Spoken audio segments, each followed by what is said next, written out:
Okay, so we are starting with the topic that is aromaticity. As we discussed, the aromaticity is nothing but the word has derived from the word aroma. Aroma is nothing but the smell.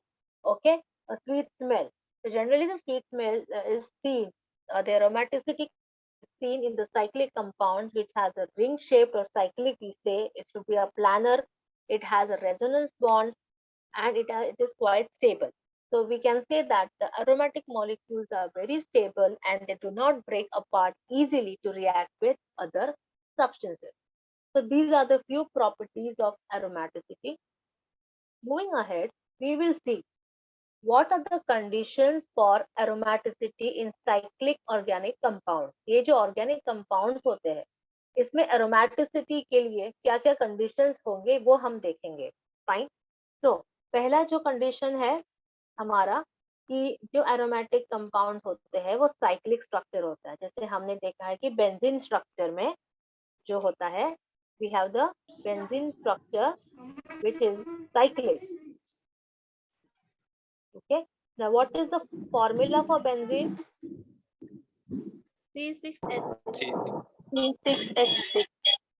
Very good, very nice. अच्छी बात है कि आपने online में भी सीखा है. Okay, अच्छा, तो बेंजीन का जो फॉर्मूला है C6H6. So we can say it is having a cyclic structure. Cyclic मतलब ring shape. Okay, ring shape structure है. Then दूसरा प्रॉपर्टी जो हम देख सकते हैं कि इसमें डबल बॉन्ड स्ट्रक्चर रहेगा. So we know that there is alternative double bond.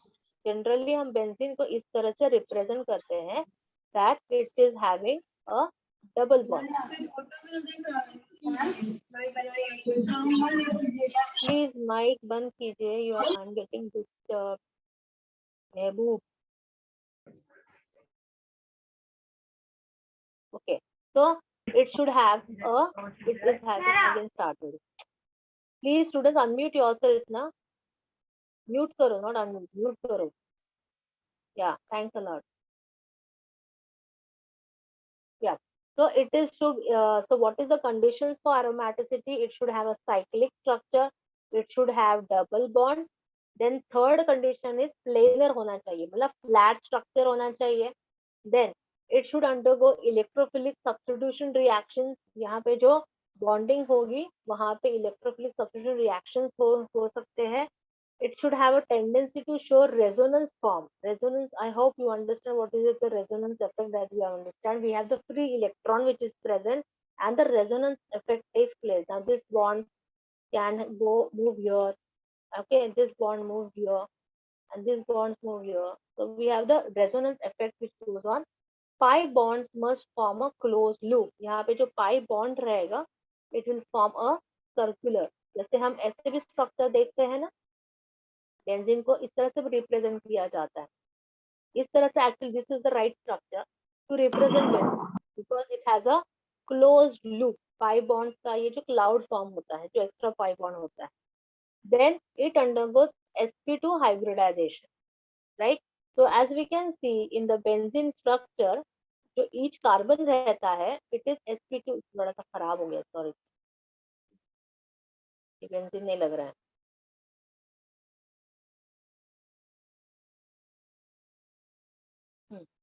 तो आप अगर देखेंगे इसमें हर कार्बन एटम जो होता है, ओके, हर carbon atom is attached to how many bond? 2 bond. 2 bond. Ma'am, 4. 3 bond. 4. 4. 4 bond.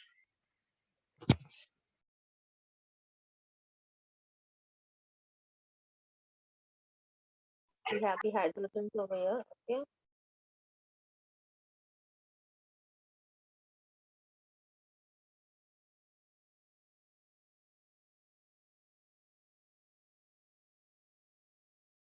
So we have the bonding in this way, as we can see.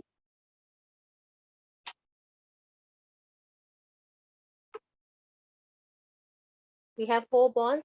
So the carbon is, one carbon is attached to how many atoms? is bonded to how many atoms? 4. Four. Carbon is Four. one carbon.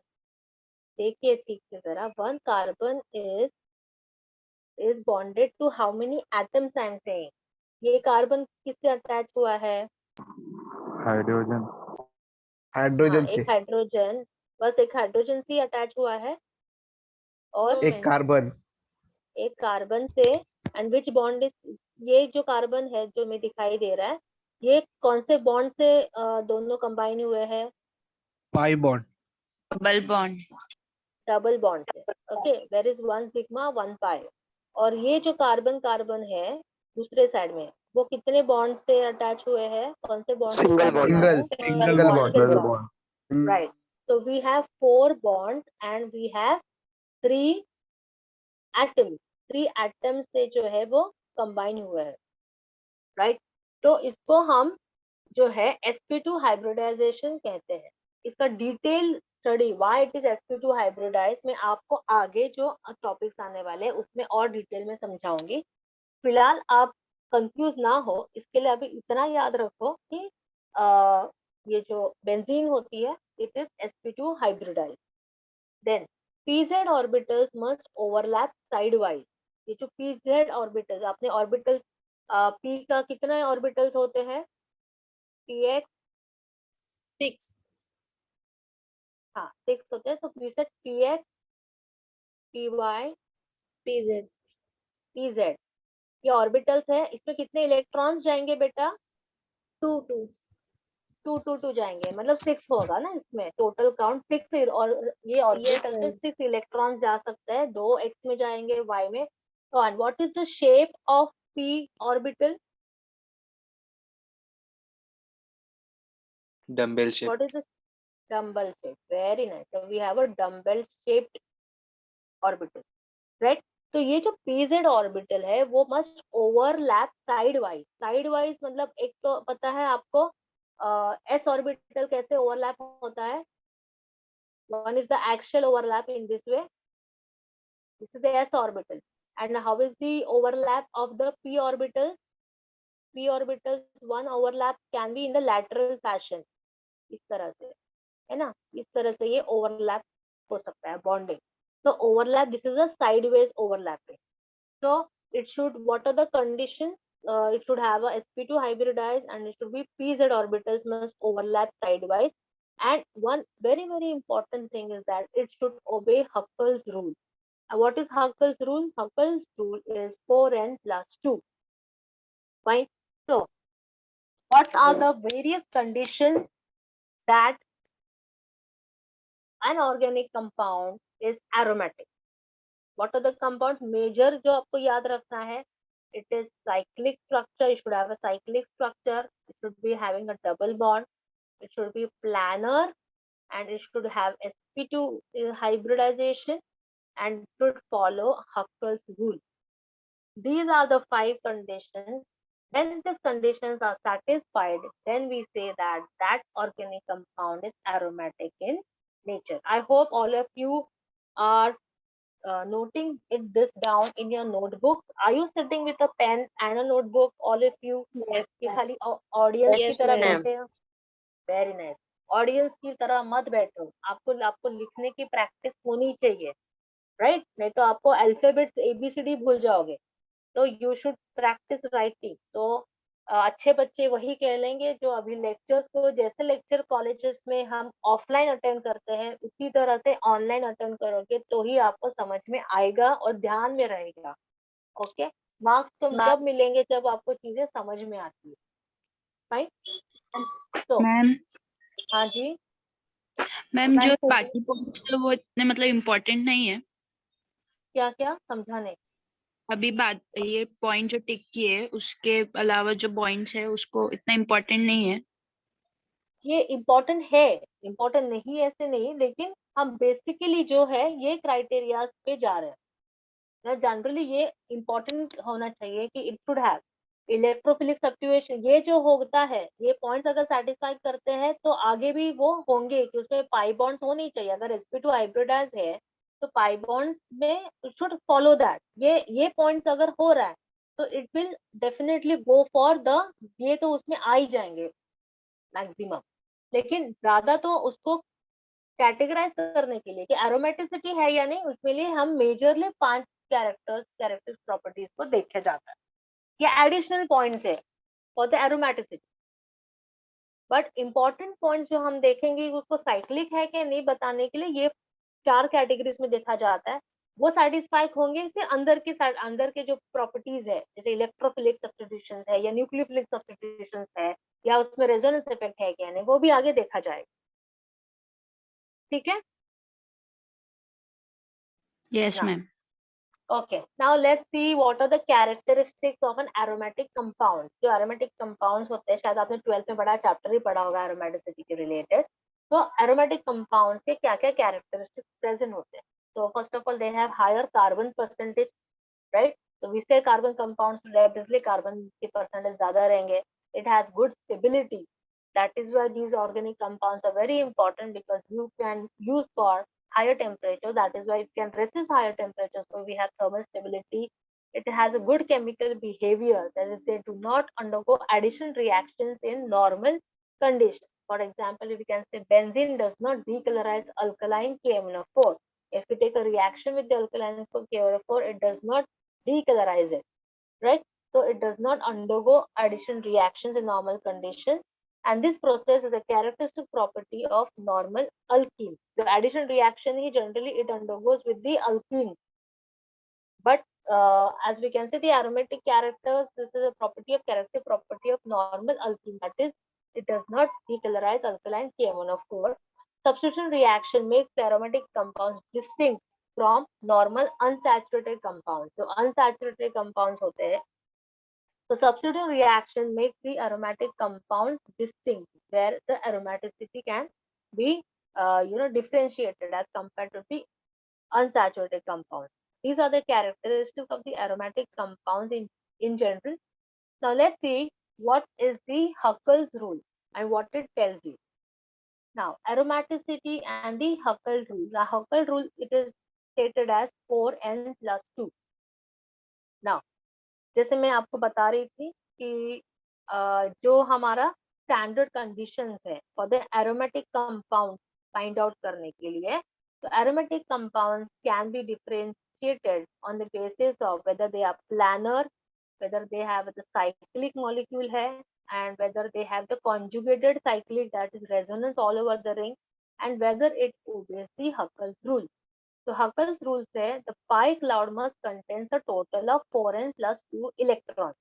अब ये क्या बताता है, ये हमारा Huckel's rule है कि कितने इलेक्ट्रॉन्स है, depending upon the electrons we can get the value of n, right? So 4n plus 2 is the formula of Huckel's rule in order to find the number of n which related to number of electrons which are present in the benzene ring. ठीक है, now for an example आपको यहाँ पे देख रही हूँ मैं, now ये जो आपको दिख रहा है स्ट्रक्चर, इसमें कितने इलेक्ट्रॉन्स प्रेजेंट है?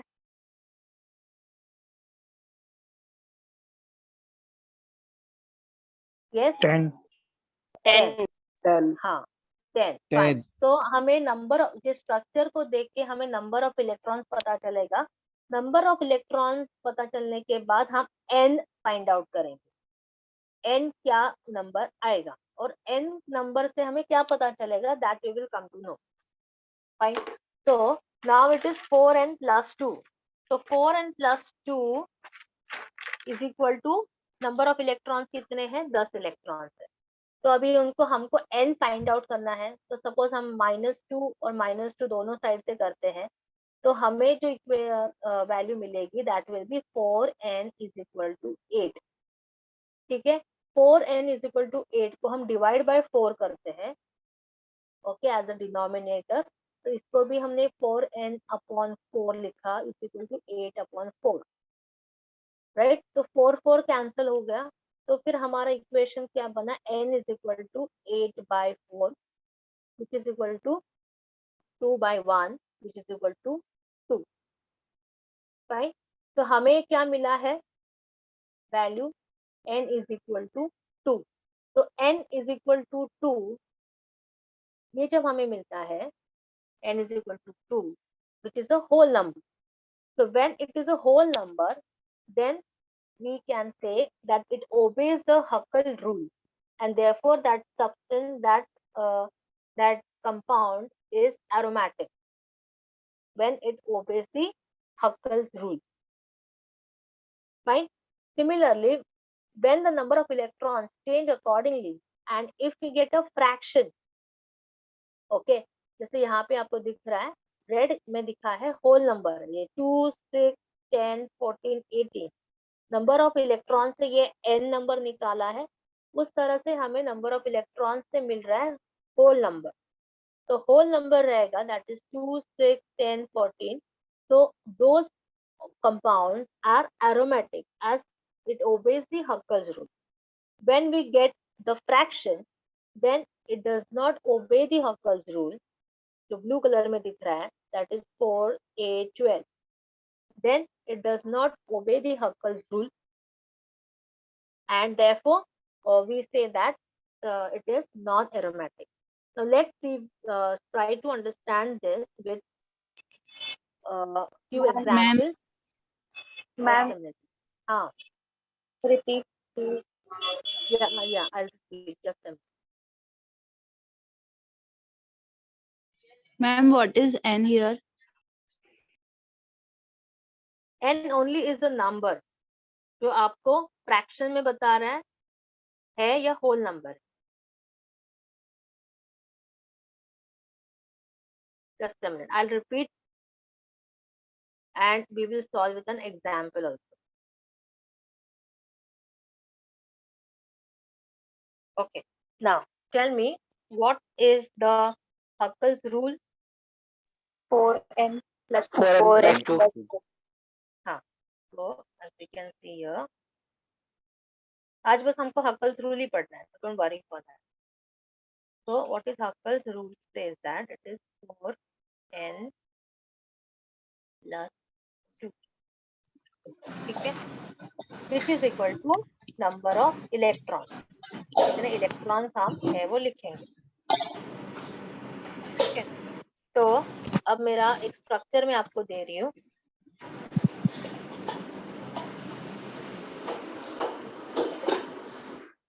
हाँ जी, ठीक है.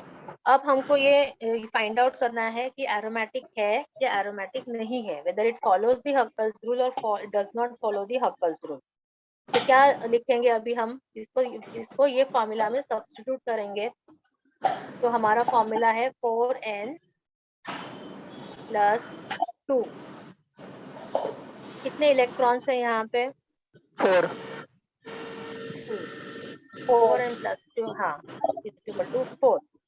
अभी इसको हमें n फाइंड आउट करना है. तो n फाइंड आउट कैसे करेंगे? n की वैल्यू क्या आएगी?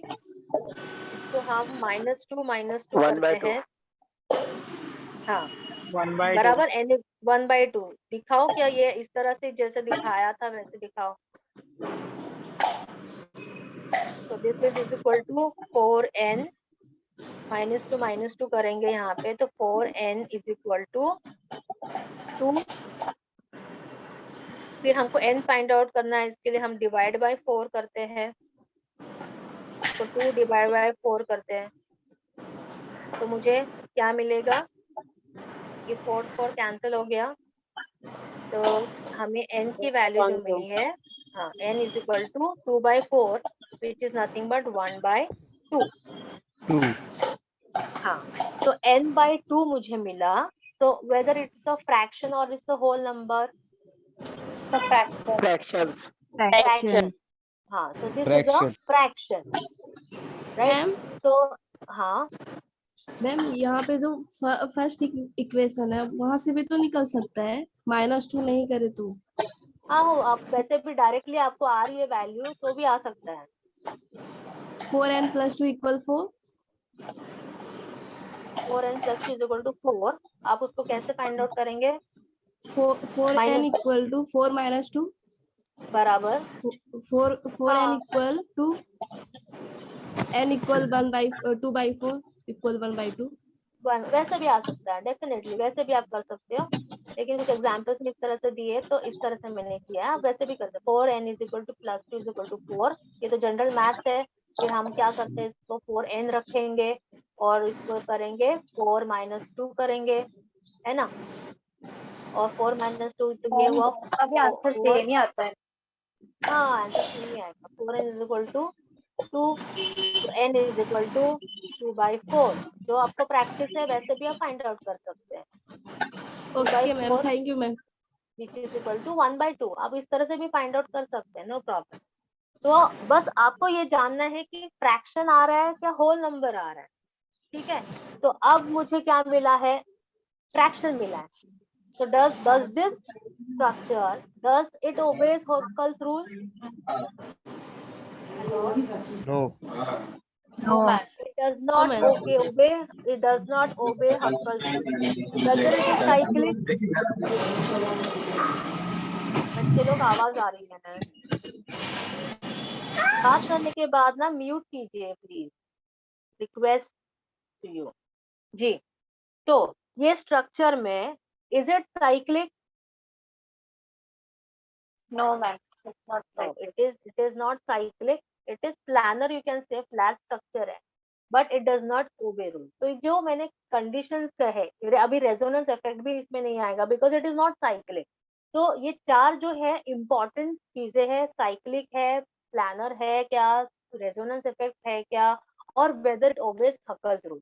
If it does not obey Huckel's rule, तो हमको find out करने होंगे कौन से aromatic है, नहीं aromatic है, इसके लिए ये conditions है, right? तो n खाली it's a number which will tell you whether it is whole number आपको आ रहा है या फ्रैक्शन आ रहा है, depending on the number of electron you can find it out, ठीक है।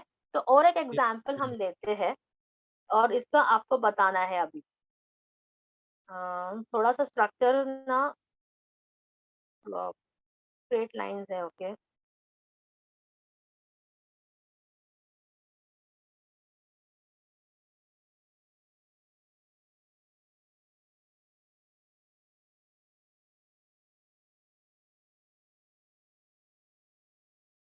जी बताइए ये क्या है, मतलब साइक्लिक है जी, is it cyclic compound? Yes ma'am. Yes. हाँ it is cyclic. Is it planar? No, ma'am. Planar, no planar ma'am. है। No, ma'am. No ma'am. अरे प्लानर मतलब फ्लैट स्ट्रक्चर ना बेटा। Yes, ma'am. Yes. Yes Plan है. हाँ हाँ planner है। कॉन्जुगेटेड है, you understand what is conjugation? Alternate bond. Very good, alternate bond. तो है क्या alternate bond? Yes, ma'am. Yes, ma'am. Yes ma'am. Yes, हाँ ma'am. It is alternate bond, fine.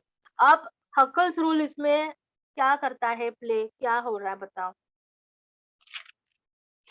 Huckel's rule करके No, क्या आ ma'am. रहा है, is it, does it obey Huckel's rule और नॉट? No ma'am, fraction answer No. इसका। No ma'am. ठीक है, No, ma'am. हम देखते हैं सॉल्व करके। 4n plus 2 is equal to कितने इलेक्ट्रॉन्स है? 8. 8। 8 ना। कितने बॉन्ड्स है? 4 बॉन्ड्स है। तो एक बॉन्ड में डबल बॉन्ड मतलब 2 इलेक्ट्रॉन, 2 4 6 8, तो 8 इलेक्ट्रॉन्स हुए। तो you can do that calculation. 4n is equal to 8 minus 2,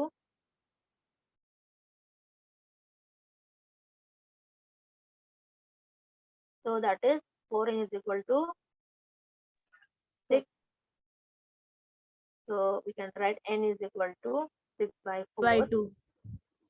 6 by 3 by 4, 3/2 answer. 3/2 answer आ रहा है. 3 by 2.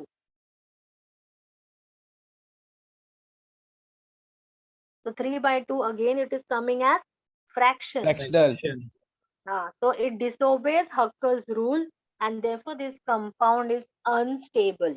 So even if it is in the same category that it is cyclic, it is planar, it is conjugated, but still it does not obey the Huckel's rule and therefore we can say that it is an unstable compound. So these were the few Ma'am? examples. Yeah. Ma'am अगर answer whole number आया तो ओबे करता है ना वो? हाँ whole number आएगा तो ओबे करता है। अभी देखो ये नंबर ऑफ इलेक्ट्रॉन्स याद रखो, यहाँ पे कितने इलेक्ट्रॉन्स थे? 4, और यहाँ पे कितने इलेक्ट्रॉन्स थे? 8. 8. Okay, 4 and 8. तो जो मैंने पहले स्लाइड में जो मैंने बताया था 4 and 8 इलेक्ट्रॉन्स थे। देखो अभी आपको दिख रहा है स्क्रीन होल पे। नंबर. हाँ 4 and 8 यार, 4 and 8 ये नंबर ऑफ इलेक्ट्रॉन्स है। ओके, ये नंबर ऑफ इलेक्ट्रॉन आप फाइंड आउट करेंगे कि 4 and 8 क्या था। हमने फाइंड आउट किया फ्रैक्शन था क्या होल नंबर था? फ्रैक्शन। एन फ्रैक्शन था, है ना। तो जो फ्रैक्शन था, तो ये जो ब्लू कलर में दिख रहा है that is number of electron, that is 4 है, 8 है, 12 है, 6 है। ये जब इलेक्ट्रॉन्स होंगे तो इसका जो आंसर आ रहा है वो फ्रैक्शन आ रहा है, और जो फ्रैक्शन आता है तो it does not obey the Huckel's rule and therefore that compound is not stable and therefore it will not be aromatic. It should satisfy the whole 4 condition. और ये जो नंबर ऑफ इलेक्ट्रॉन्स थे, जैसे यहाँ पे 10 था, उसी तरह से अब 2 है, 6 है, 10 है, 14 है, 18 है। ये अगर इलेक्ट्रॉन्स प्रेजेंट होंगे, इतने नंबर ऑफ इलेक्ट्रॉन्स प्रेजेंट होंगे, then it will give a whole number. जैसे यहाँ पे n is equal to 2, n की वैल्यू जो होगी वो होल नंबर रहेगा, and when it is a whole number then it follows the Huckel's rule and therefore that compound is aromatic in nature. तो यहाँ पे आपको दिख रहा है ये टेबल में n is 0 1 2 3 4, तो n is equal to 0 1 2 3 4 रहेगा, तो उसके नंबर ऑफ इलेक्ट्रॉन्स कैसे रहेंगे? 4n plus 2 का फॉर्मूला हम अप्लाई करते हैं तो नंबर ऑफ इलेक्ट्रॉन्स 2 6 10 14 18, है ना।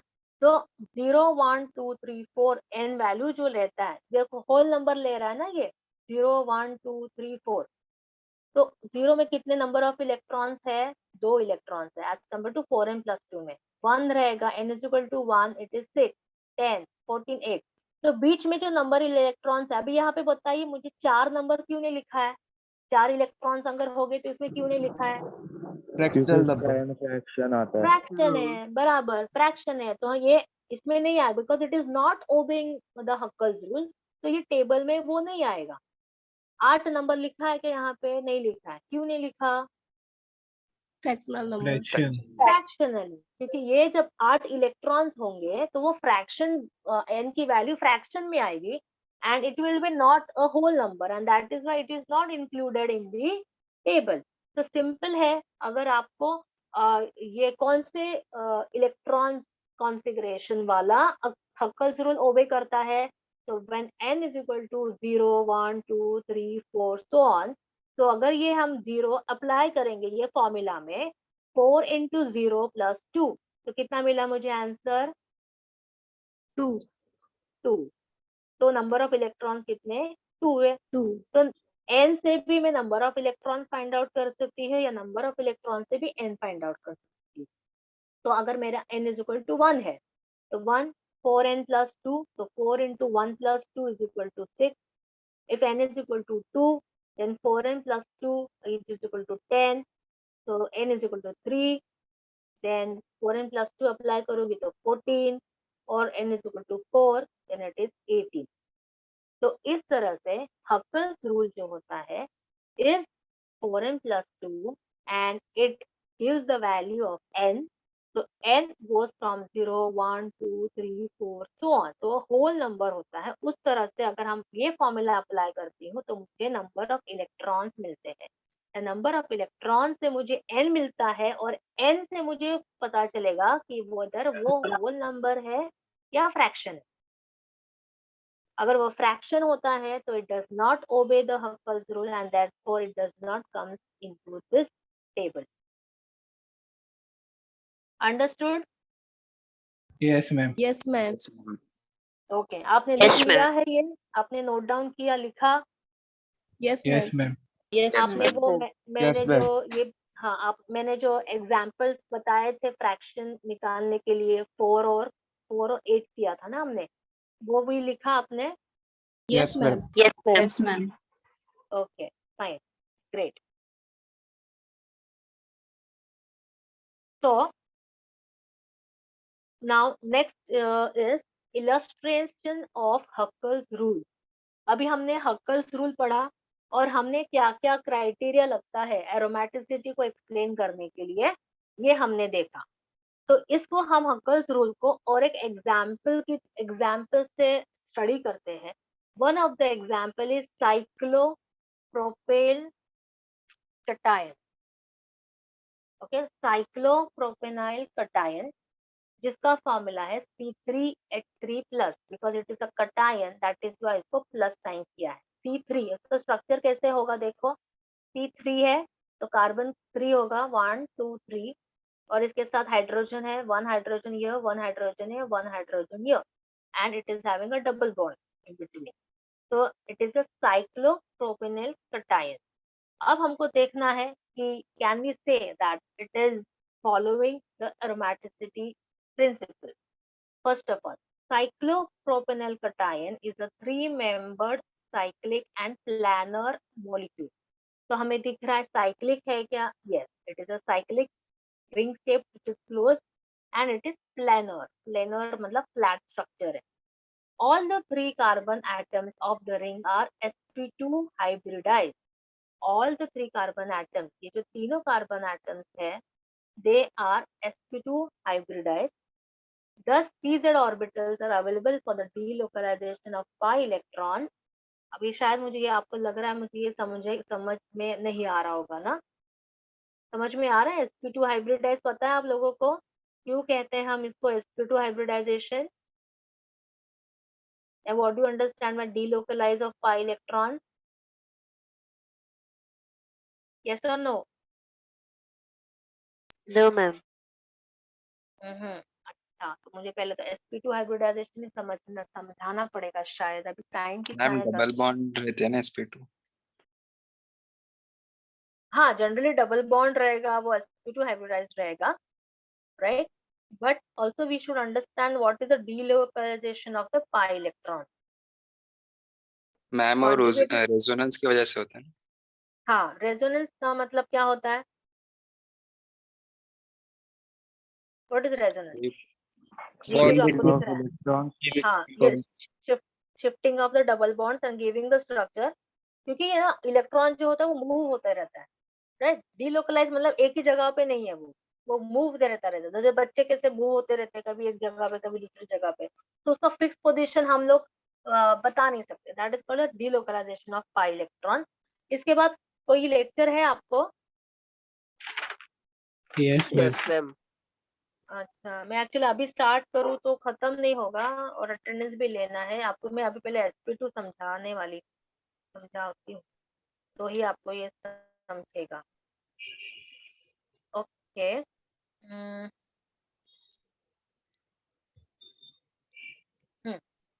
now let's see what is sp2 hybridization. आपने हाइब्रिडाइजेशन पढ़ा होगा 12th में। तो we have the sp2 hybridization में what we are going to see, ये अभी समझो हाइब्रिडाइजेशन पूरा नहीं लिखती। अभी कार्बन है, कार्बन का एटॉमिक नंबर क्या है? 6. 6। ओके, तो अभी मुझे ये बताइए, कार्बन का एटॉमिक नंबर 6 है तो उसका और इलेक्ट्रॉनिक कॉन्फ़िगरेशन क्या होगा? 4 to 1s2 2s2 1s2 2s2 2p2 3p2. Very good. 1s2 2s2 और 2p2 2p2 2p2 को और उसको बाइफरक्यूएट कैसे करेंगे?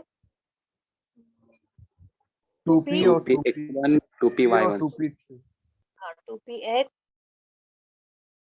2py 2pz 2pz। ठीक है, अभी हमारे पास कितने इलेक्ट्रॉन्स हैं 2 में?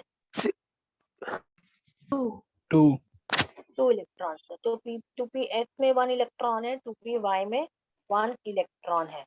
ठीक है, now as we have seen, carbon के कितने बॉन्ड्स फॉर्म होते हैं बेंजीन में? 4. 4 4 बॉन्ड है ना। तो 1s2 हम नहीं ले रहे क्योंकि ये ग्राउंड स्टेट है।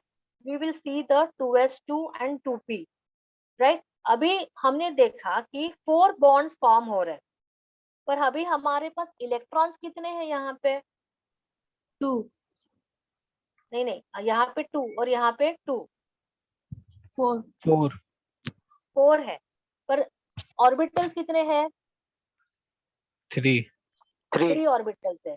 लेकिन हमने देखा कि बेंजीन में, कि कार्बन कंपाउंड्स में कार्बन 4 बॉन्ड्स फॉर्म होता है ना।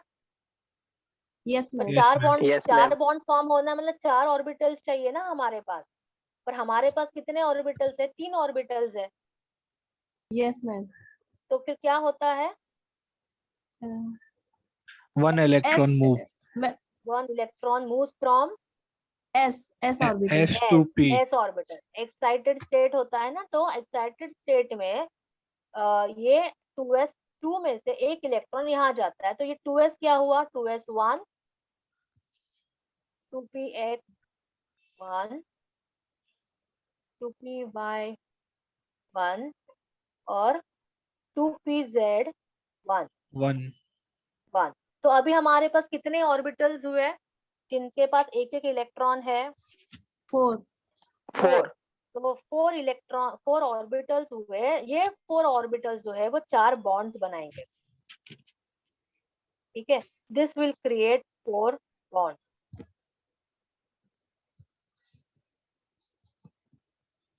Okay, this will create 4 bond. पर हमारे पास कार्बन के पास कितने एटम्स है? 4 4 कितने एटम से वो फॉर्म कर रहा है? 4 4 एटम्स। कौन से एटम्स हैं बता?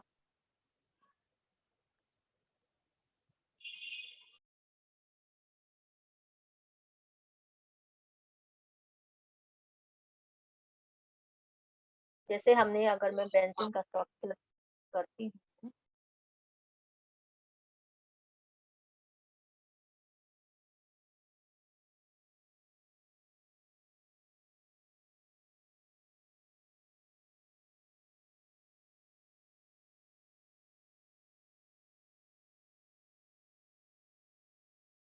Carbon hydrogen carbon hydrogen,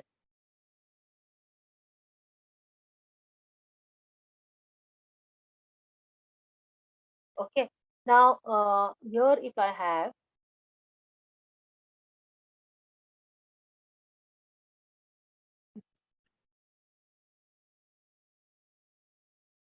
time up हो गया मेरा। ये टॉपिक थोड़ा सा और डिटेल में करने के लिए मुश्किल था, मतलब टाइम कंज्यूमिंग है। So beta, next lecture will start. We will continue further with the sp2 hybridization more in detail. Okay, telling you about how the sp2 hybridized goes for, as the time is less. We will continue further. आप इतना खाली note down कीजिएगा कि the electronic configuration and the excited state. Now how we go for sp2, we will see. Okay, ma'am. Because time came up. That's why I was not about to start this topic because it's time consuming. Anyway, give your attendance, please. You see, roll number 1, yes ma'am. roll number 2, roll number 2, absent. Yes, ma'am. Okay, one more thing. I wanted to tell all of you have filled the enrollment form. आज last date है. Yes, ma'am. Okay. Yes, ma'am. और जो भी scholarship के लिए apply कर रहे हैं, जैसे मैंने व्हाट्सअप किया था कल, जो ECS की ब्रांच है वो ऐड नहीं हुई है। जैसे ही ऐड हो जाती है तो आपको पता चलेगा, मैं बताऊंगी आपको कि then you can fill the scholarship form. Okay, after the attendance you can leave. Roll number 3 Yes, ma'am. present, 4 Present, ma'am. is present, 5 Present, ma'am. is present, 6 Present, ma'am. 7 Present, ma'am. 7 8 is absent, 9 Present, ma'am. 10 11 अच्छा हुआ अभी। 11 अच्छा